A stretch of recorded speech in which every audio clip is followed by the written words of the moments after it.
उत्तर प्रदेश जैसे राज्य को इस समाजवादी पार्टी ने, कांग्रेस ने एक बीमारू राज्य बना दिया था। नौजवान के सामने पहचान का संकट था, कोई विकास के कार्य नहीं हो रहे थे। लेकिन अब मैं कह सकता हूं, यूपी का नौजवान यूपी के बाहर कहीं भी जाएगा, अब कोई उसको प्रश्न नहीं खड़ा करता है, प्रश्न अब नहीं खड़ा कर सकता। अब उसके सामने पहचान का संकट नहीं है।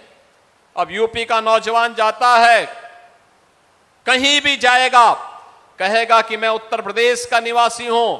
सामने वाला व्यक्ति अगर आपको देख करके पहले 10 कदम दूर भी जा रहा होगा, तो अगर आप बोलेंगे सुल्तानपुर से हूं, मैं उत्तर प्रदेश से हूं, तो वह भी 10 कदम आगे आकर के आपसे गले मिलने के लिए उतावला दिखाई देता है। ये नए है नया उत्तर प्रदेश। उत्तर प्रदेश अब विरासत और विकास का एक अनुपम समन्वय के रूप में अपने आप को स्थापित किया है। अब हमें बीमारू राज्य नहीं, भारत की अर्थव्यवस्था के ग्रोथ इंजन के रूप में यूपी ने अपनी एक नई पहचान बनाई है।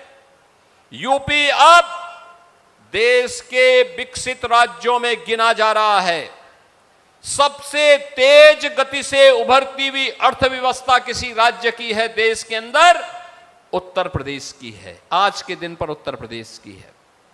और बहनों और भाइयों, उसी अभियान के साथ जोड़ने के लिए आज मैं आपके पास आया हूं।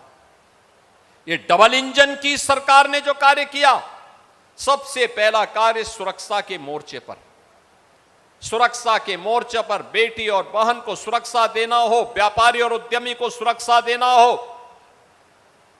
आम नागरिक को सुरक्षा प्रदान करना हो, बिना भेदभाव के उपलब्ध करवाया गया। कोई रोक टोक नहीं, सबको समान सुरक्षा। बहनों और भाइयों, सुरक्षा का बेहतर वातावरण हुआ तो निवेश आया, विकास के बड़े बड़े कार्य आए, हाईवे बन रहे हैं, रेलवे की लाइन बन रही है, रेलवे फ्लाईओवर बन रहे हैं, ब्रिजेज बन रहे हैं, 4 लेन 6 लेन की सड़कें बन रही हैं, बाईपास बन रहे हैं। सुरक्षा का माहौल आया तो बथुआ धाम का भी सुंदरीकरण का कार्यक्रम आगे बढ़ा है। जितने भी विरासत से जुड़े हुए स्थलों का विकास हुआ है। पहले ऐसा नहीं कि पैसा नहीं था, पैसा पहले भी था, लेकिन पहले यही पैसा पहले कब्रिस्तान की बाउंड्री वॉल के निर्माण में खर्च होता था, अब वही पैसा मंदिरों के सुंदरीकरण के कार्य में खर्च हो रहा है। यही अंतर है।